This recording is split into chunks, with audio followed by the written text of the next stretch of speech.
Hello and welcome to Sean White's Solar and Energy Storage Podcast. In this podcast, we're going to cover common energy storage systems, that's ESS, components for large-size projects. And some of the components that we're going to cover in this podcast include Samsung, LG, Mitsubishi, and Sungrow. In another podcast, we'll cover some other big equipment manufacturers for energy storage system products. Some of the topics that we're going to cover here include bankruptcy risks and why some people might want to use manufacturers with a diversified background. We're going to talk about warranty insurance, distributed energy storage, UPS, that's uninterruptible power supplies, not those guys in the brown uniforms. We're going to talk about residential and telecom smaller scale systems when we compare them to these larger systems, virtual power plants, which we have another podcast that totally covers that, but we're going to talk about it a little bit here. We're going to talk about battery cells, battery racks, battery containers. Then we're going to talk about peak shifting, smoothing, power versus energy applications, frequency regulation, and then we're going to talk about pouch, prismatic and cylindrical cells, battery capacity, specific energy, energy density, software. We're going to talk about PLC, state of charge, power control systems, and that's power control systems from NEC 705.13, which is new in the 2020 National Electrical Code. We're covering artificial intelligence, that's also known as AI, grid stabilization, voltage control, monitoring, voltage drop, also known as voltage rise when you're sending power in the opposite direction. And as we know, energy storage systems are not just a source, but they're also a load. You can send power both ways. We're going to cover UL 1741, C rates, supervisory control and data acquisition, also known as SCADA. We're going to compare lithium versus sodium sulfur batteries, and we're going to also cover energy management systems. That's EMS, and on with the show. Common energy storage system components for large size projects. We're going to cover a couple of big companies. We're going to look at Samsung, LG, Mitsubishi, and Sungrow. And they don't just make batteries, they do a lot of stuff. These are diversified companies. We're going to start with Samsung. Yes, they make batteries for a lot of your phones if you're working with an Android. I don't know why iPhone is not making big energy storage systems yet. So of course, you know that Samsung is a big company and they do a lot with all kinds of different things. That can be a benefit sometimes when you're working with a company. If you work with a company that only does energy storage, if there's some kind of crash in the industry, like say for instance, it just gets too competitive, like it did in the solar industry with solar modules, say in 2008. A lot of companies could go bankrupt if they're not diversified. Samsung and a lot of these companies are diversified. That means they have a big business that does a lot of things, not just energy storage, but makes electronics and even phones. So with these Samsung batteries, you're not as worried about them going out of business and their warranty being trashed. But that goes for a lot of these companies, and that's just one thing that you would look at. So if you have a battery company that only makes batteries, and there's a battery trade war or something makes energy storage not as profitable, doesn't mean that it's not very popular, just if it's not profitable. Say, for instance, a lot of the industry could be selling at a loss someday, like it did happen with the solar industry. Because at that time in the solar industry, the Chinese government was pumping so much money into their industry that no companies were making profits. Kind of crazy, huh? Solar takes off like crazy, and then it's not profitable to manufacture solar. Crazy. So that's not happening with batteries, but it is something to just be careful of. One thing maybe I could foresee in the future with energy storage and companies perhaps going bankrupt someday would be that the automotive industry is taking a ton of lithium-ion batteries. And so they're getting mass production down. Some of the biggest buildings in the world are giant lithium battery factories. And lithium-ion batteries are going to only take off more and more. So if somebody has a small lithium-ion battery company, how are they going to compete with the big guys as far as mass production and getting that price down? That would be something maybe I would be concerned about if I was going to be investing in big companies or even using a product that just might not be around in the future. One of the things that you can look for and ask a battery company is what happens if their company goes bankrupt? Do they have insurance for their warranties? So let's kind of look at some markets here. So we have the utility and commercial. So we can have these big batteries at solar farms and at wind farms. That's very popular. Sometimes they will put them at the substations without solar and wind, and sometimes they'll put them right at the building or factory. It's good to have this energy storage distributed in all different places on the grid. That can help with transmission and distribution and power quality by putting these batteries in all different places. So we can help at all different places with the energy storage benefits. Another thing is UPS, and we're not talking about those guys wearing brown uniforms. We're talking about uninterruptible power supplies. So if you have a data center or a factory and the power on the grid goes down, it's not good to have everything turn off when you're not ready for it. So you get a UPS there and you can get some time and turn off things more on your own terms. It's like when I'm recording video, I don't want the power of my house to go down like it actually did yesterday and then to lose all of my information. In a way, a laptop computer has a UPS built in because it has a battery built in. And then we're also talking about here smaller battery packs for residential and telecom size solutions. So residential and telecom solutions aren't as big of a battery. Telecom, we're talking about things like cell towers, which don't need the kind of energy storage where you would see on, say, commercial or some kind of huge battery. And another thing about these residential systems that kind of fit into what I was saying about utility and commercial is when you put a bunch of residential systems together and you control them centrally, you can really benefit the grid. We have some of these VPPs, these virtual power plants, which are a whole bunch of residential batteries that are all connected together through the internet, and they can control them centrally and do huge benefits for the grid because they are distributed all over the place. So we were talking about having the batteries at the solar and wind farms, at the grid or the substations, the buildings and the factories, and even your house. And even yesterday, I was riding horses, looking up on a mountaintop, and there were solar modules next to these dishes, and there must be batteries there if you want your telecom solution to work at nighttime. Here we go, the Samsung solution. We have a battery cell, and then you put a bunch of cells together, you get a module. Hey, that kind of reminds me of solar. Put cells together, you get a module. And then after the module, they're calling it a rack. Stick a bunch of modules together, they're racked up. That kind of reminds me of musicians. They call it their rack when they put a bunch of different effects together. Then we can put our racks inside of a container, nice and contained that way in a container. And a container will have more than just the energy storage in there. They will have air conditioning and electronics, communications to keep everything running smoothly.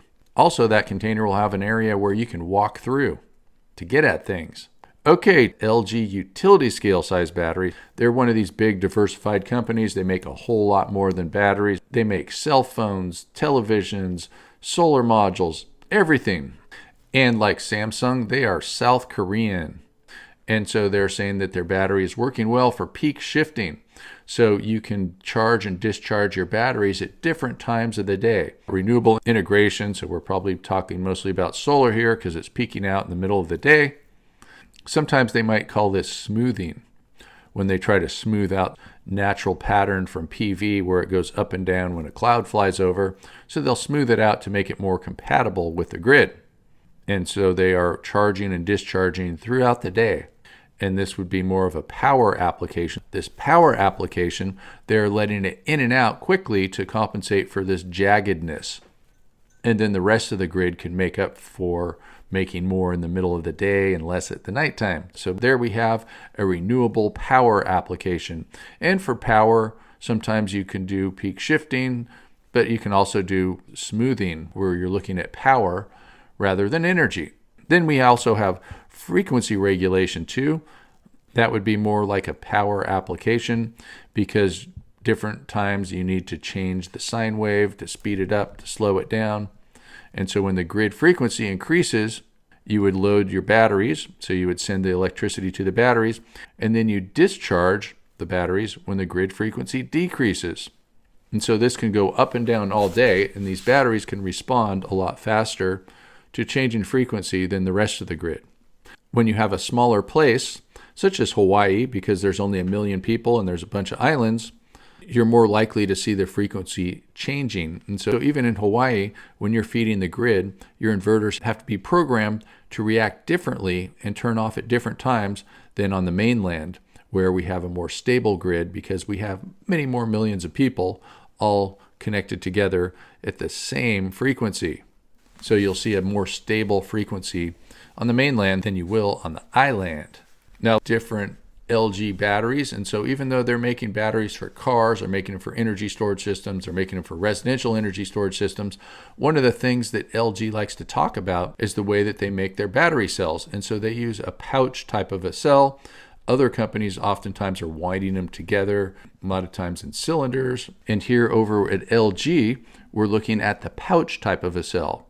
So the prismatic cell and the cylindrical cell, they are doing windings. And so what LG is trying to say, why they think that they are better, is when they're just taking these pouches, which sort of looks like a Ziploc bag full of battery stuff, when it expands and contracts, it's more stable than when if you twist and wind everything together and you expand it, you contract. And LG is trying to say that they're better than everyone else. Of course, that's what you do when you're in business. And that is their reason for saying that having the pouch battery is better than the cylindrical, which it looks like a flashlight battery, or the prismatic type of battery, where it looks like it's in some sort of a rectangular can. And so they're talking about the way that they make their separator, and these types of things are always changing as they figure out more new ways of doing things.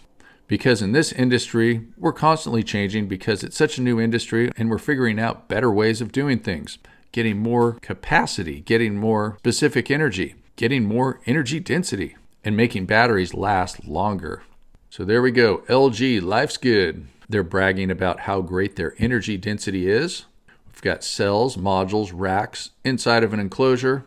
They are claiming that they can get in a 40-foot container 6.8 megawatt hours. Wow. And it includes HVAC. That means heating, ventilation, air conditioning. It includes an AC/DC fire panel, fire suppression, and optimized configuration. So yeah, you don't want one of these things exploding. Not a good idea. Now let's take a look at some Mitsubishi utility scale storage solutions. And what they're really promoting is what they're calling blender. Sometimes you see DER as distributed energy resources. So perhaps that's what that stands for. And a lot of what we're dealing with here is software, artificial intelligence, knowing when to send power here and there to make the grid run smoother. So blender box. What we have is monitoring, cloud, server. Well, I could say PLC or power line communication. If you want, you can try to look that up. Distributed energy resources on different places on the grid. We have a storage battery, and it's connecting via DC to power control systems. And so we would be monitoring voltage, current, temperature, state of charge. That's what SOC stands for, failure information. So the state of charge is important with lithium, which we're usually talking about these days. If you fully charge it, that's not as good as leaving it 10 or 20% from the top. And if you fully discharge it too, that's not as good. So it would reduce your life cycle. Now, PCS, typically in this industry, stands for power control systems. In fact, if you look in the National Electrical Code about interconnections and the 2020 NEC, you could see something called power control systems. That's 705.13, and that's a new, very exciting part of the National Electrical Code. So we would charge and discharge. So we're controlling the power, the charge, the discharge, the on and off, voltage, current, operation, etc. A lot of times the key word here is AI for artificial intelligence, and that's all of this amazing stuff that's happening with computers as they perhaps will become smarter than people by the time you watch this video. That's right. Big Blue can beat you in chess, and the next thing is just getting smarter than the human brain. Where does consciousness come from anyway? And we found the BLENDER acronym.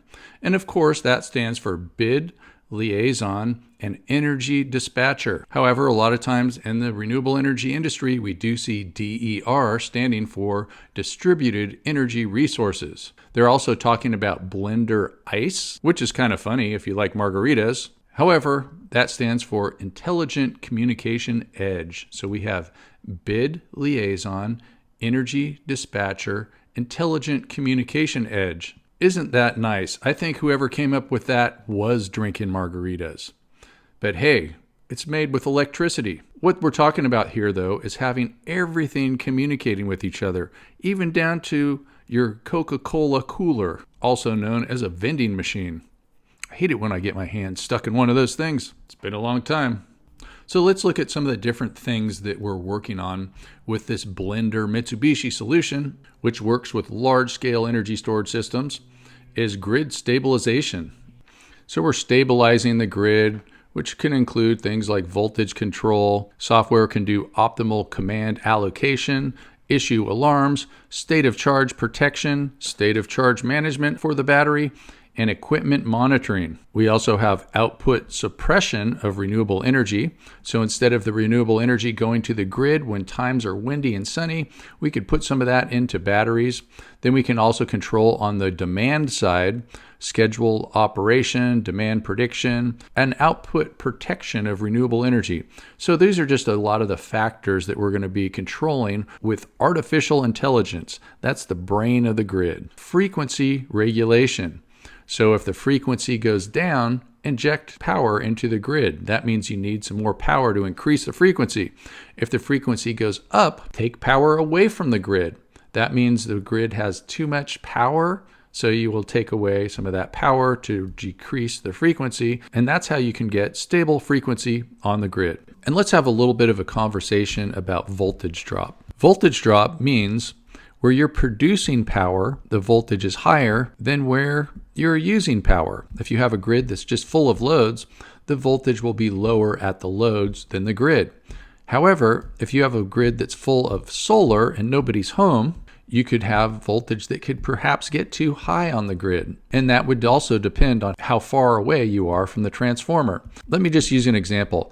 I did a train the trainer class for solar photovoltaics in a great country called the Seychelles. That's between Africa and India, just south of the equator. Beautiful islands, very small country. And they were not allowing solar on some houses and were encouraging it on others. What happened on their grid, because they didn't have a lot of money, is if you were near the transformer, they were getting that voltage as high as they possibly could, because with all the loads on the grid before they introduced solar, the voltage would keep dropping. And so the last house on the line, the voltage would be too low. And the first house on the line near the transformer, the voltage might be too high.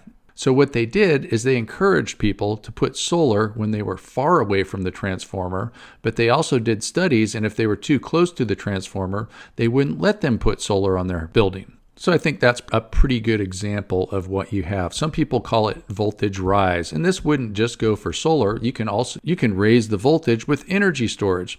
So if we have the same power line and we put energy storage on these buildings, we could control the voltage. So let's say that we put energy storage on the far end of this power line. We could take that energy storage, and when the voltage gets too low because of all the loads, we can inject power.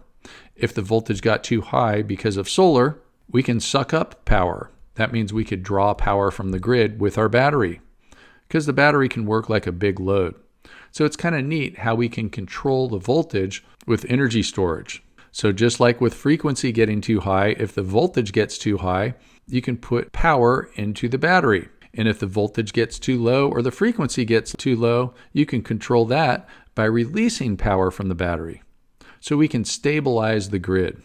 So remember that. Let's go over this one more time. We're talking about voltage rise or voltage drop. And typically you hear about this being called voltage drop. The closer you are to where you're producing power, the higher the voltage will be. There will be resistance on the wire, and so the voltage will go down from where you're producing the power to where you're using the power. If you have a whole lot of loads, the voltage will be lower at the loads. If you're producing a whole lot of power, such as say from a distributed energy resource like solar, one of the things that people worry about is the voltage getting too high with all that solar. That's one of the reasons why our solar systems have limits, and if the voltage gets too high, they have to turn off. And that also would go for energy storage systems. You will have these things listed to UL 1741. UL 1741 is when you have a grid-connected device, such as solar or energy storage. If you go 10% over voltage in the United States, your inverter has to turn off. However, there's some variations on that in places like California and Hawaii, and places where there's a lot of solar energy installed. And the reasons that we have these variations is because we don't want everything turning off all at once. That could cause a bigger problem than the original problem. if we have a whole lot of solar on the grid. And so we can use these batteries, this energy storage on the grid, and controlling all these things with artificial intelligence to make the voltage what we want it to be. And that goes for frequency too. Now we're going back in time. We got 2016, but just to show you what Mitsubishi has done, in 2016, it had the world's largest energy storage system that was rated at 50 megawatts at 300 megawatt hours. So 50 goes into 300 6 times. So it would take 6 hours to dump out that battery. And so the C rate would be 1/6 or 1 divided by 6, which I think would mean 0.16667, something like that. The communication system for most resources on the grid is called SCADA, and SCADA stands for Supervisory Control and Data Acquisition. And it's a computer system that was first used in the 1960s. So what does that tell you about computing? This thing goes way back. Perhaps someday they will modify the way this works. However, that's what we're using on the grid. Another thing about this battery is it's not a lithium battery. So if we go back to 2016, that was before we were mass producing batteries on the grid for all these cars. And there was a different kind of a battery that was a good investment for power plants. It was called a sodium sulfur battery. One weird thing about a sodium sulfur battery is it has to be super hot to work. So instead of keeping your battery cool, you'd have to keep it hot. It's a pretty good battery, but we just mass produced lithium a lot more. So we're not seeing new sodium sulfur going on the grid very much anymore. So far, we've looked at a lot of lithium because that's what is taking off like crazy right now. One of the largest inverter companies, if not the largest in the world, depends on what day and time you're talking about, who's the largest inverter company, and this is called Sungrow. Sungrow is famous for their solar inverters, but solar inverters are easily adapted to incorporate energy storage as markets change and more solar gets on the grid and more wind gets on the grid. We need to have more energy storage on the grid to even things out, to level things out, and start using brains with these things. This Sungrow system has the Samsung logo, so it's not unusual at all for these companies that make the inverters to contract with somebody else who's making the batteries. Some acronyms here: Energy Management System, that's EMS. SCADA is Supervisory Control and Data Acquisition. Thanks for listening to Sean White's Solar and Energy Storage Podcast. You can learn more at solarsean.com, where you can find out about classes, you can find flashcards, you can find out about consulting, and everything else under that big thing called the sun. Over and out.